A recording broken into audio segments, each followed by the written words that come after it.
The room fell silent as Paul Carter walked into the grand chamber of the Galactic Council.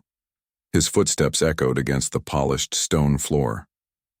Hundreds of alien eyes followed his movement. Some blinked with multiple eyelids. Others narrowed in what seemed like amusement. Paul straightened his back and tried to look confident, but his hands shook slightly as he gripped the small data tablet. "The human representative may approach the central platform," announced a tall, blue-skinned being with 4 arms. This was Counselor Zex of the Zenthiari, known across 27 star systems for their advanced technology and barely hidden arrogance. Paul nodded and walked forward. He had practiced this moment 1,000 times back on Earth, the first human to address the Galactic Council. The weight of his species rested on his shoulders. "Distinguished members of the Council," Paul began, his voice steady despite his nerves. "On behalf of Earth and all humanity, I bring greetings and hope for peaceful cooperation among the stars." A low rumble of what sounded like laughter spread through the chamber. A large, reptilian creature with red scales and sharp teeth leaned forward in its seat. "Tell us, human," the creature said, its voice deep and rough. "How long did your journey take from your little blue planet?" Paul blinked. 3 standard months using our most advanced fusion drives." The laughter grew louder. The reptilian being, a Kvorian warchief named Drax, slammed his clawed hand on the table. 3 months. My personal shuttle could make the same journey in 3 days. The human vessels are indeed quaint, added Counselor Zex. Their propulsion system uses principles our children learn about in early education. Paul felt his face grow hot, but he kept his expression neutral. "We may not have the fastest ships, but humanity has much to offer. Our art, our philosophy, our unique perspective." "Art and philosophy do not defend planets," interrupted Drax. "Your weapon systems are equally primitive, simple projectiles and basic energy beams. Any Kvorian battlecruiser could reduce your major cities to ash in hours." More laughter rippled through the chamber. Paul looked around desperately for any sign of support among the alien faces. He found none. An elder Aetheri with pale, translucent skin raised a long-fingered hand. The chamber quieted immediately. "While the human technology is indeed behind our standards," the Aetheri said in a soft, musical voice, "we must remember that all species develop at their own pace. Even the mighty Zenthiari once traveled on chemical rockets." Counselor Zex's blue skin darkened with what Paul guessed was embarrassment or anger. "That was millennia ago, Elder Kiv. The humans still have not mastered simple gravity manipulation, or efficient faster-than-light travel, yet they presume to join our council as equals." Paul opened his mouth to defend Earth, but Drax spoke first. "I propose the humans be granted probationary status only. No voting rights, no access to advanced technology until they prove themselves worthy." The vote was quick and nearly unanimous. Only Elder Kiv and 2 other species abstained. Paul's mission, years in preparation, ended in humiliation in less than an hour. "The council has spoken," Counselor Zex announced. "Human Paul Carter, you may establish a small embassy in the outer ring of the council station. Your trading rights will be limited to approved technologies only. This meeting is concluded." The aliens filed out, many still chuckling or making gestures Paul could not interpret but understood to be dismissive. Elder Kiv approached as Paul gathered his notes with shaking hands. "Do not despair, young human," the Aetheri said. "Many races face such reception initially. The Council fears what is different and unknown." Paul forced a smile. "Thank you for your kindness, Elder." "They underestimate you, perhaps," Elder Kiv added, eyes twinkling strangely.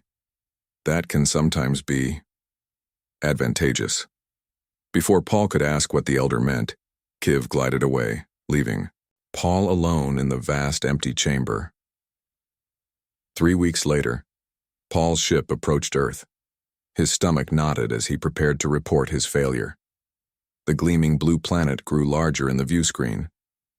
From space, you would never guess that Earth was considered a backwater by the galactic community. As his ship entered orbit, he received an unexpected message. "Ambassador Carter, report directly to Mojave Base upon landing.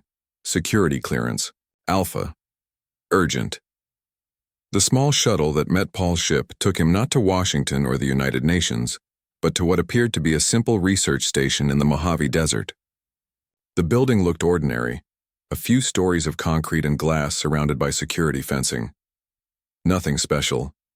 That changed when the elevator took him 50 floors down. Ambassador Carter, General Olivia Walsh, greeted him in an underground chamber larger than a football stadium.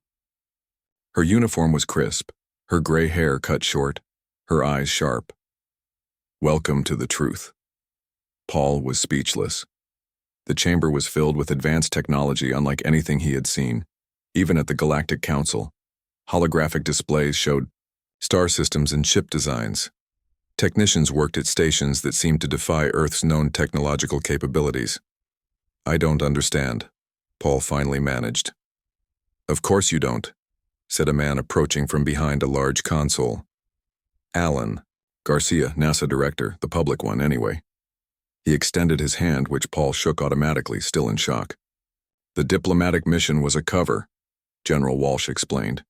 We needed to know how they would receive us if they thought we were primitive. And now we know, Garcia added with a grim smile. But our ships, the fusion drives, Paul stammered. Props, Walsh said, convincing ones. She pressed a button on her wrist device. The entire center of the room transformed into a massive holographic display. It showed Earth and the solar system, then zoomed out to reveal hundreds of small dots hidden throughout, near asteroids, moons, even in the shadow of planets. What am I looking at? Paul asked, though part of him already knew. The real reason. We wanted to join the council, General Walsh said. Not for protection, not for technology, but because it was time to come out of hiding. The holographic dots expanded, revealing ship after ship, warships, carriers, vessels of designs Paul had never imagined. Each was marked with the Earth flag and strange symbols he didn't recognize. Ambassador Carter, General Walsh said formally, welcome to Project Supernova. For 40 years we've built a fleet that could stand against any in the galaxy, and, now thanks to your mission, we know exactly what we're up against, and they have no idea what's coming, Garcia added. Paul stared at the holographic fleet, Earth's secret armada, and remembered the laughter in the council chamber. He thought of Drax's threats and Zex's dismissal. When do we tell them? Paul asked quietly. General Walsh's smile was cold. When they give us a reason to. And based on your report of their attitudes, I don't think we'll be waiting long. Paul watched the rotation of a massive ship marked Aurora Dawn, and thought about Elder Kiv's strange parting words. Underestimation could indeed be advantageous. The galaxy had laughed at humanity. Soon they might not find Earth so amusing. Dr. Michelle Reyes stood in the center of the laboratory, her dark hair pulled back in a tight bun. Around her, 50 of Earth's best scientists worked at stations filled with technology no ordinary human had ever seen. Screens showed designs for weapons that could tear apart stars. Models displayed ships that could jump across the galaxy in moments. The core temperature is still running hot, she said, pointing to a glowing orb suspended in a containment field. We need to adjust the cooling system before the next test. A man in a plain gray uniform nodded and made notes on his tablet. Unlike the others, he looked uncomfortable, his eyes wide as he took in the massive underground complex. Is our new recruit adjusting well? Michelle asked the security officer standing nearby. As well as can be expected, Dr. Reyes. It's his first day. Michelle walked over to the new man. Jack Miller, right? Former lead engineer at Boston Dynamics? Jack looked up from his tablet. His eyes were red-rimmed from lack of sleep. Just 3 days ago, he had been working on advanced robotics, believing he was at the cutting edge of human technology. Now, he knew that was a lie. Yes, ma'am, he said. I'm still trying to process all this. Michelle's expression softened. Everyone feels that way at first. I've been with Supernova for 15 years, and sometimes I still can't believe what we've accomplished. How? Jack asked simply. How did we develop all this without anyone knowing? Michelle gestured for him to follow her. They walked through the laboratory to a secure door that required both hand and retinal scans. Beyond it was a small room, with a single object in a preservation field. A twisted piece of silvery metal unlike any Earth material. Antarctica, 1983, Michelle said. A small alien craft crashed in the ice. 3 occupants, all dead. The ship was badly damaged, but there was enough left for us to study. Jack stared at the metal fragment. Reverse engineering. That was just the beginning, Michelle continued. The ship had star charts, scattered data. We learned we weren't alone, and that the galaxy wasn't friendly. The government created Supernova the next day. But the public space program? A cover, Michelle confirmed. While NASA publicly struggled with shuttle launches, we were already testing our first, faster-than-light prototype. While SpaceX celebrated landing rockets, we had already established a secret base on Mars. They left the relic room and walked down a long corridor. Jack noticed they were heading deeper underground. The hardest part wasn't developing the technology, Michelle explained. It was hiding it. Every test had to be conducted in deep space or underground. Every resource had to be acquired through shell companies. Every scientist and engineer had to live 2 lives. Like me, Jack said quietly. Was her accident really an accident? Michelle stopped walking. Her face showed genuine sadness. No. 4 years ago, a Kvorian scout ship was observing Earth. Your wife was hiking in the mountains and saw it. They eliminated the witness. Jack's hands clenched into fists. And now you're recruiting me. Now we need you, Michelle corrected. Your work on artificial neural interfaces is 20 years ahead of what the public thinks is possible. Combined with what we have here, they reached another secure door larger than the first. It opened to reveal an enormous underground hangar. Jack gasped. Below them stretched a vast construction facility where workers assembled what could only be described as warships. Welcome to the heart of Supernova, Michelle said. This is just one of 12 similar facilities around the world. Jack watched as robotic arms lifted a massive weapon array onto the hull of a ship. How many? He asked. 50 primary warships, 200 support vessels, hidden throughout the solar system in subspace pockets. Another technology we reverse engineered. Oh, tall man in a naval uniform approached them. His face was weathered, his eyes sharp and alert. Admiral Daniels, Michelle said. Meet our newest team member, Jack Miller. The neural interface expert, Admiral Frank Daniels said, shaking Jack's hand firmly. Good to have you aboard. Your work could give our pilots split-second advantages. In combat, Jack nodded, still overwhelmed. Will there be combat then? The Admiral's expression darkened. We've monitored Galactic Council communications for decades. Many races, particularly the Kvorians, view Earth as ripe for conquest or colonization. They believe we're defenseless. And the diplomatic mission? Jack asked. Ambassador Carter's. Perception confirmed what we suspected, Admiral Daniels said. They won't respect us. They see us as primitive, weak. So what happens now? Jack looked between Michelle and the Admiral. Before either could answer, alarms blared throughout the facility. Red lights flashed along the walls and ceiling. Command center, Admiral Daniels ordered, already moving. The 3 rushed to an elevator that took them to a different level. The command center was filled with personnel monitoring dozens of screens showing Earth, the solar system, and beyond. Report, Admiral Daniels barked. A young officer looked up from her station. Sir, Kvorian scout ships have entered the outer solar system. 3 vessels approaching Jupiter's orbit. Are they headed for Earth? Michelle asked. No, ma'am, they appear to be moving toward Europa. Our mining colony there has nearly 200 people. Jack frowned. Mining colony? On Europa? But the public doesn't know. Another cover operation, Admiral Daniels explained quickly. We've had people on Europa for 8 years, extracting rare elements for our fleet construction. The officer's voice rose with urgency. Sir, the Kvorian ships are powering weapons systems. On the main screen, they watched as 3 sleek, predatory-looking vessels accelerated toward Jupiter's icy moon. They're testing us, Admiral Daniels said grimly, seeing how we respond to an attack on our people. Can we warn the colony? Jack asked. Already done, the officer replied. But evacuation will take hours. President Catherine Bennett's face appeared on a secure communication screen. Her expression was grave. Admiral Dr. Reyes, you're seeing this? Yes, Madam President, Admiral Daniels confirmed. Recommend immediate limited response. The Aurora Dawn is positioned in a subspace pocket near Saturn. We can have it at Europa in 7 minutes. The president was silent for a long moment. This would be the moment humanity revealed it had been deceiving the galaxy for decades. The Kvorians have made their choice, she finally said. Deploy the Aurora Dawn. Minimal force, Admiral. This is a demonstration, not a war. Yes, Madam President. As the communication ended, Jack looked at Michelle. Is one ship enough against 3? Michelle's smile was grim. Mr. Miller, you're about to see what 40 years of secret development looks like in action. The Aurora Dawn isn't just a ship. It's humanity's statement to the galaxy. On the screen, a swirling distortion appeared in space near Saturn.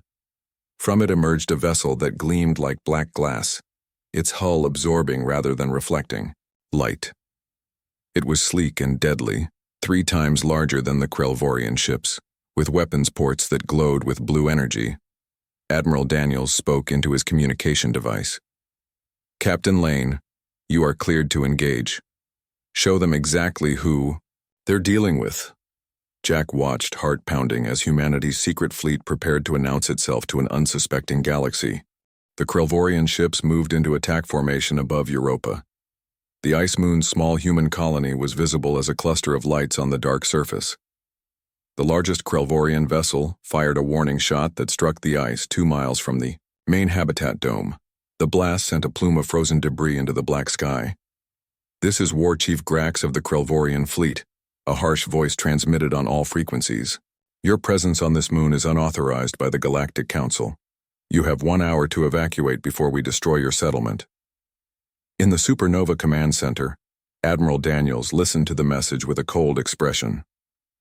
They're broadcasting this across all Galactic Council channels, reported a communications officer. They want everyone to see them push us around. Well, said Admiral Daniels with a slight smile. They're about to get a different show than they expected. He pressed a button on his command console. Aurora Dawn, you are cleared to engage. Captain Lane, you may proceed. The massive human warship accelerated toward Europa, still undetected by the Kvorian vessels. Its black hull absorbed light, making it nearly invisible against the darkness of space. Inside the ship, Captain Heather Lane sat calmly in the command chair. Weapons status, she asked. Graviton cannons charged and ready, her weapons officer replied. Shield systems at full power. Engineering? All systems optimal, Captain. The new phase drive is running perfectly. Captain Lane nodded. Communications. Broadcast on all frequencies, including the Galactic Council channels. Let them all hear this.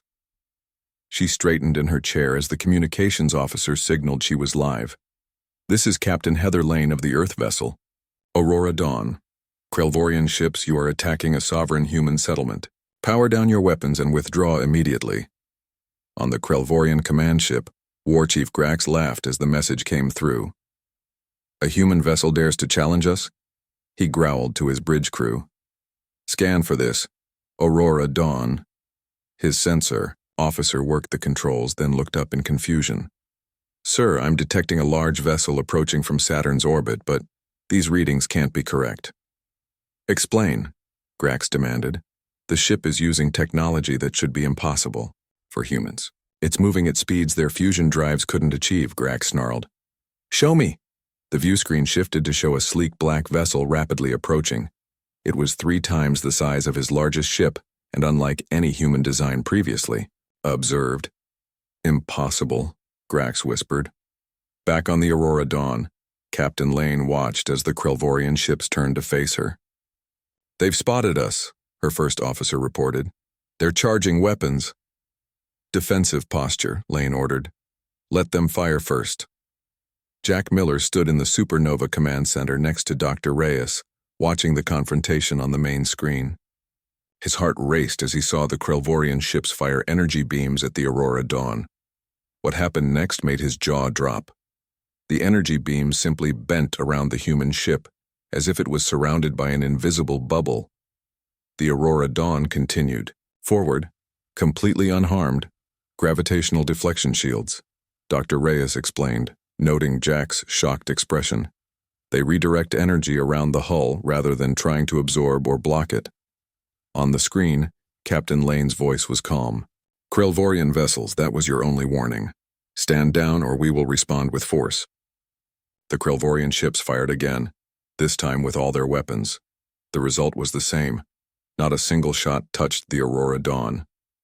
They're not going to back down, Admiral Daniels said grimly. Captain Lane, you are authorized to disable their vessels. Minimal casualties if possible. Understood, Admiral, Lane responded. Targeting their propulsion and weapon systems only. The Aurora Dawn seemed to shimmer slightly. Then 4 points on its hull glowed with blue light. A moment later, concentrated beams of energy shot toward the Kvorian ships. Each beam struck with perfect precision. The Kvorian ships' engines went dark. Their weapon systems sparked and failed. The vessels began to drift helplessly. In the command center, a cheer went up from the Supernova staff. Jack stared at the screen in amazement. One shot each? He asked. How is that possible? Targeted. Quantum disruption, Dr. Reyes said. We can disable specific systems without destroying the entire ship. On the screen, Captain Lane addressed the disabled Kvorian vessels. Your ships have been disabled, but your life support remains functional. A Council peacekeeping force will arrive to assist you within 12 hours. Consider this a lesson. In making assumptions about species you don't understand. Admiral Daniels nodded with satisfaction. Now for Phase 2. Lieutenant Harris, signal the Starhammer and Valiant to emerge from subspace. 2 more distortions appeared in space near Europa. From them emerged ships similar to the Aurora Dawn, their black hulls gleaming in the sunlight reflected from Jupiter. 3 ships? Jack asked. We're showing them 3 ships out of our entire fleet? For now, Admiral Daniels said. Enough to make a point, not enough to reveal our full strength. In the Galactic Council chamber, the emergency session erupted into chaos as the footage from Europa played on the central screens. Councillor Zex of the Zenthiari stared in disbelief at the 3 human ships that had so easily disabled the Kvorian vessels. This is impossible, he sputtered. Their technology was primitive. We saw their ships. Elder Kiv of the Etheri watched with calm interest. It appears the humans showed us exactly what they wanted us to see, Counselor. The chamber doors opened, and Ambassador Paul Carter walked in. This time, there was no laughter, no mocking. Every alien eye watched him with new wariness as he approached the central platform. Paul looked around the chamber, meeting the gazes of those who had ridiculed humanity just weeks earlier. Distinguished members of the Council, he began, his voice steady and confident. I believe we need to revisit our earlier discussion about Earth's status in the galactic community. He gestured to the screen showing the 3 human warships. What you're seeing is the Aurora Dawn, the Starhammer, and the Valiant. 3 ships from Earth's Supernova fleet. He paused, letting the words sink in. You misjudged us. That was only 3 ships. We have dozens more. The silence in the chamber was absolute. Then Elder Kiv began to make a soft sound. Something like laughter, but gentler. Well played, humans, the Elder said. Well played indeed. Back on Earth, President Bennett addressed the emergency session of the United Nations. On screens behind her played footage of the confrontation at Europa. For 40 years, we have hidden our true capabilities from the galaxy, she said to the shocked representatives. Today, circumstances forced us to reveal a small portion of that capability. The Supernova fleet exists to defend humanity, not to conquer or threaten. But make no mistake, we will no longer be dismissed or bullied by any species among the stars. In the underground command center, Jack Miller watched the president's speech alongside Dr. Reyes and Admiral Daniels. What happens now? Jack asked. Admiral Daniels' expression was grim. Now we prepare.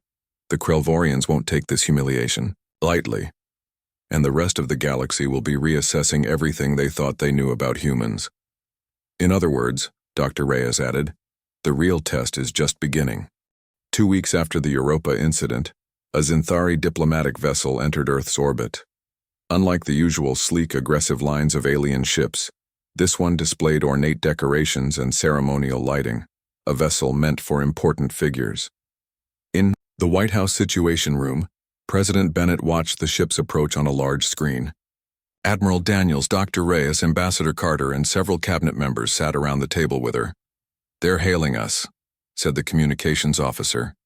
"High Admiral Vexer of the Zenthiari requests permission to land with a delegation of 12. President Bennett nodded. "Grant permission. Direct them to the special landing pad at Andrews Air Force Base." After the officer left to relay the message, the president turned to the others. "Opinions?"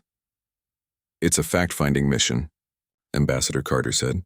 "The Zenthiari are technologically advanced but risk-averse.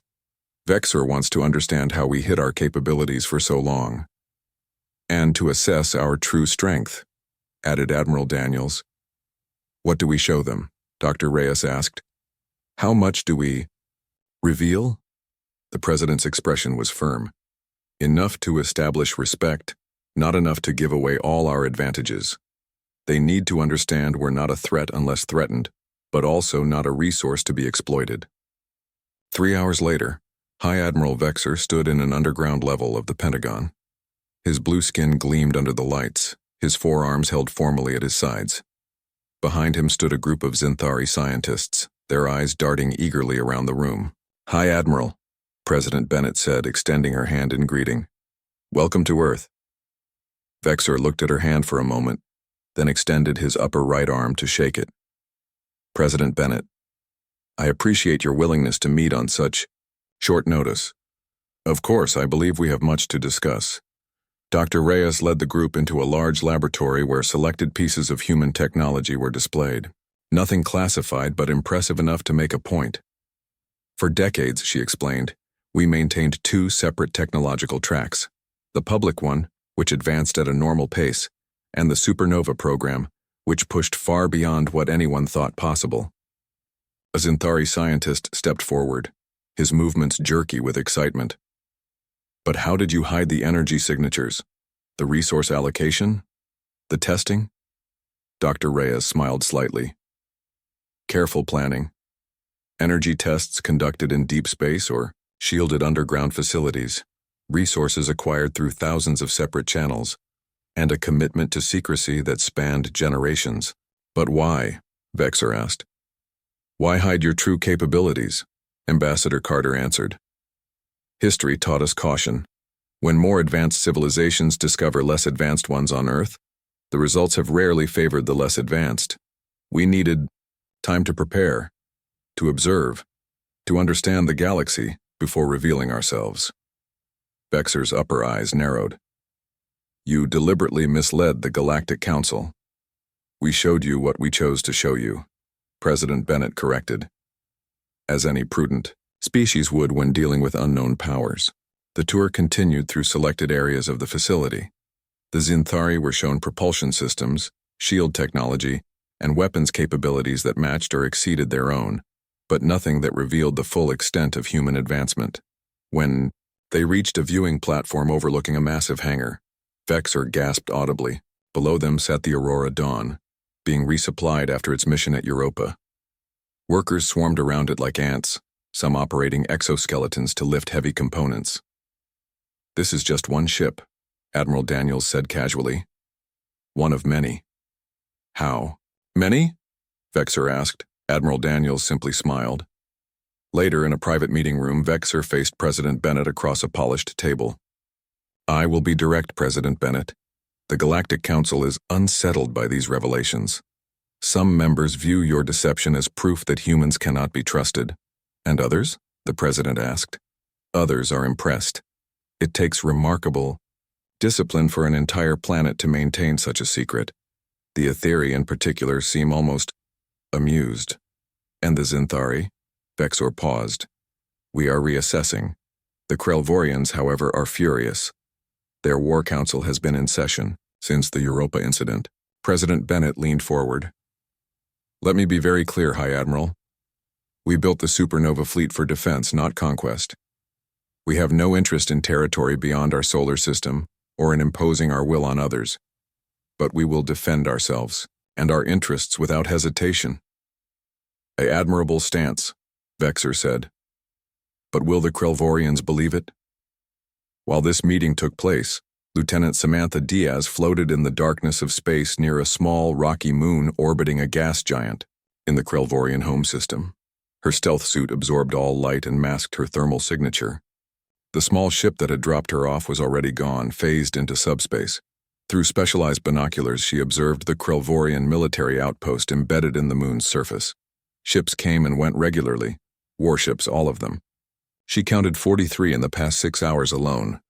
Sierra actual to home base, she whispered into her communications unit, confirming unusual activity. Kvorian battle groups forming. Estimate at least 300 vessels mobilizing. Back on Earth, Admiral Daniels received Diaz's report in his private office.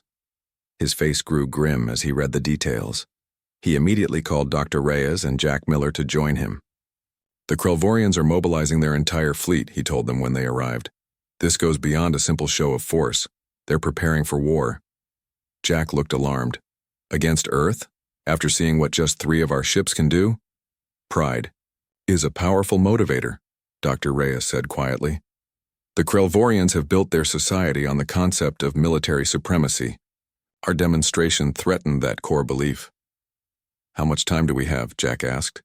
Based on Lieutenant Diaz's report, 2 weeks at most before their fleet is fully assembled. Another week for them to reach Earth. Dr. Reyes turned to Jack. Your neural interface project just became our top priority. If we can give our pilots split-second advantages in reaction time. Admiral Daniels moved to a secure console and entered a series of codes. A holographic display appeared showing dots of light scattered throughout the solar system. Time to wake the fleet, he said. All of it. Across the solar system, in hidden subspace pockets near planets, moons, and asteroids, 50 supernova, warships, and 200 support vessels received activation codes. One by one, they began to emerge into normal space, their black hulls absorbing starlight. On Mars, the secret shipyards beneath Olympus Mons powered up, bringing 5 newly completed vessels online for their first deployment. In the asteroid belt, 12 stealth weapon platforms disengaged their camouflage systems and moved into defensive positions. Around Earth itself, 4 massive command ships, each 3 times larger than the Aurora Dawn, emerged from subspace, taking up positions at strategic points in orbit. For the first time, the full might of humanity's secret fleet became visible, transforming the solar system into a fortress of advanced technology and deadly firepower. Jack Miller watched the activation sequence on the command center's main screen, his eyes wide with wonder and fear. Will it be enough? He asked softly. Dr. Reyes placed a hand on his shoulder. It has to be. The Kvorian armada appeared at the edge of the solar system exactly 23 days after the Europa incident. 500 warships dropped out of faster-than-light travel in perfect formation, their hulls bristling with weapons. At their center, a massive dreadnought twice the size of any other vessel led the invasion force. Every human monitoring station detected them instantly. Alarms sounded throughout the supernova command centers on Earth, Mars, and Titan. In the main Earth facility, Admiral Daniels stood calmly as reports flooded in. Kvorian fleet has entered the Kuiper Belt, announced a young officer. Their current speed suggests arrival at Earth in 7 hours. President Bennett's face appeared on the main screen, her expression grim but determined. Admiral, is the fleet ready? Yes, Madam President.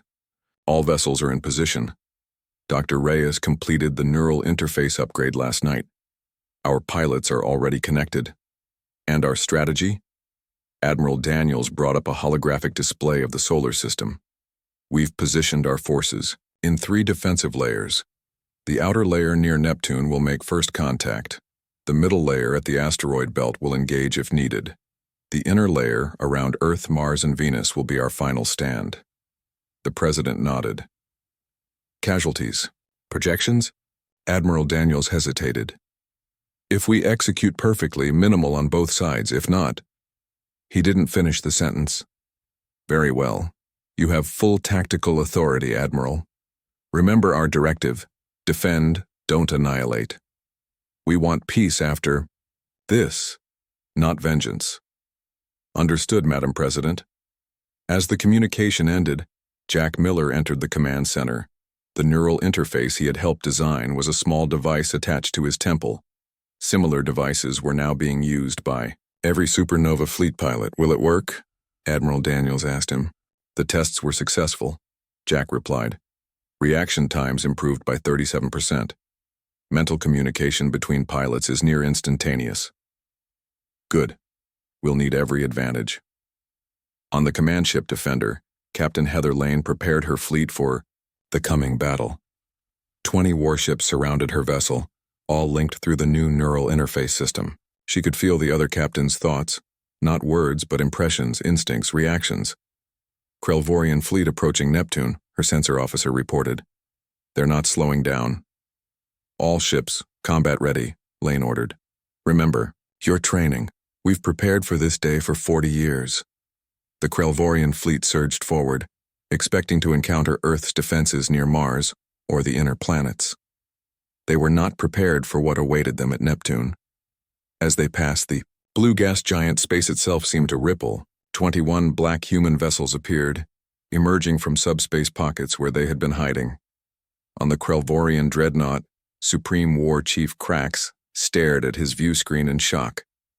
More human ships, he growled, but still not enough to stop us. All vessels, attack formation. Show these humans the might of a real fleet. The Kvorian ships launched a massive barrage of energy weapons. Beams of destructive force lanced toward the human vessels. Captain Lane felt rather than saw the attack coming. Through the neural link, all 21 captains reacted as one. Their ships activated their gravitational deflection shields simultaneously, creating an overlapping defense network. The Kvorian energy beams bent around the human ships, dispersing harmlessly into space. Our turn, Captain Lane said quietly. The human ships moved with impossible coordination, each knowing exactly where the others would be. They fired their quantum disruption beams not at the Kvorian ship's weapons or engines, but at a specific point in space just ahead of the alien fleet. The combined energy created a gravitational distortion that caught 50 Kvorian vessels. Their propulsion systems failed, and they drifted helplessly. War Chief Krax slammed his fist on his command console. Press forward. They cannot stop all of us. The remaining Kvorian ships pushed through, bypassing the human defenders. But as they approached the asteroid belt, another surprise awaited them. Hidden weapon platforms activated throughout the belt, firing precision strikes that disabled another 100 Kvorian vessels without destroying them. And 30 more human ships emerged from hiding, engaging the aliens with the same perfect coordination. In the Supernova Command Center, Admiral Daniels watched the battle unfold with intense focus. They've lost nearly a third of their fleet and we haven't destroyed a single ship, he noted. Yet they keep coming. Pride, Jack said. They can't accept defeat. The remaining Kvorian ships, still over 300 strong, pushed past the asteroid belt. Their dreadnought led the way, apparently undamaged despite multiple human attacks. They're adapting to our weapons, Dr. Reyes observed. The dreadnought has modified its shields. Then we show them our final surprise, Admiral Daniels said. He pressed a communication button. All inner defense vessels prepare for phase shift maneuver. As the Kvorian fleet approached Earth, they found 50 human warships waiting in perfect formation. Behind them, the blue planet seemed small and vulnerable. War Chief Krax smiled for the first time since the battle began. At last, their main fleet. Prepare all weapons. Today we teach humanity its proper place. The Kvorian fleet moved into attack position, surrounding the human ships. From their perspective, they had the Earth defenders trapped. That's when every human ship vanished simultaneously. Where did they go? Krax roared. Find them. His sensor officer worked frantically at his station. They're everywhere, sir. They're phasing in and out of subspace all around us. The human ships appeared and disappeared in split-second intervals, firing weapons during their brief moments in normal space. then vanishing before the Kvorians could target them. It was like fighting ghosts. One by one, the Kvorian ships lost power, weapons, or propulsion. Some simply drifted, while others spun helplessly out of control. After 20 minutes of this impossible battle, only the dreadnought and 30 escort vessels remained functional. They gathered in a tight defensive formation. Inside the dreadnought, War Chief Krax faced a decision he had never imagined: surrender or total destruction. A communication came through on all frequencies. It was Admiral Daniels. Kvorian vessels. This is Earth Fleet Command. You are outmatched and surrounded. Power down your weapons and engines. No further blood need be shed today. Krax stared at the screen showing the human admiral. You think this is victory? You have not destroyed us. A true victor annihilates their enemy. Admiral Daniels nodded slowly. That's the difference between us, War Chief. We measure victory by lives saved, not lives taken. For a long moment, Krax was silent. Then, with a gesture of defeated rage, he gave the order to power down. 3 days later, the Galactic Council convened an emergency session. Ambassador Paul Carter stood before the assembly, but this time as an equal, not a petitioner. The Kvorian attack on our solar system has been neutralized, he informed them. All surviving crew members are being treated and will be returned to their homeworld. And what does Earth demand in return for this, or mercy? Asked Councillor Zex, his tone cautious. Paul looked around the chamber. A new beginning. Full membership in the Council, yes, but more importantly, a framework for cooperation based on mutual respect, not technological intimidation or military posturing.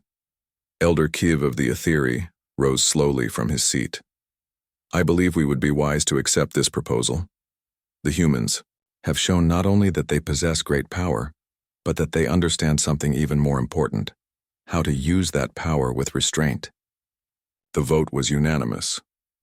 1 month later, Admiral Daniels and Dr. Reyes stood on the observation deck of the Aurora Dawn, watching as ships from various alien civilizations arrived for a technology exchange summit in Earth orbit. They're still afraid of us, Dr. Reyes noted. Respect and fear often look similar, Admiral Daniels replied, but in time they'll understand. General Walsh joined them, looking out at the gathering of alien vessels. 40 years of secrecy, building the fleet in darkness, all for this moment. No, Admiral Daniels said quietly. Our greatest achievement wasn't building the fleet. It was knowing when not to use it to its full capacity. As they watched, another ship approached, a small vessel of unknown design. First contact with a new species, Dr. Reyes said, checking her datapad. They call themselves the Novan Collective. They're requesting permission to join the summit. On the diplomatic deck, Ambassador Carter greeted the Novan representatives, tall, slender beings with iridescent skin. We have heard much about humans since joining interstellar communications, their leader said. The galaxy speaks of your power, your technology. What is humanity's place among the stars? Paul smiled, remembering his first humiliating visit. To the council chamber. We're the ones who remind the galaxy that appearances can be deceiving, he said. And that true strength lies not in the weapons you build, but in when you choose not to use them.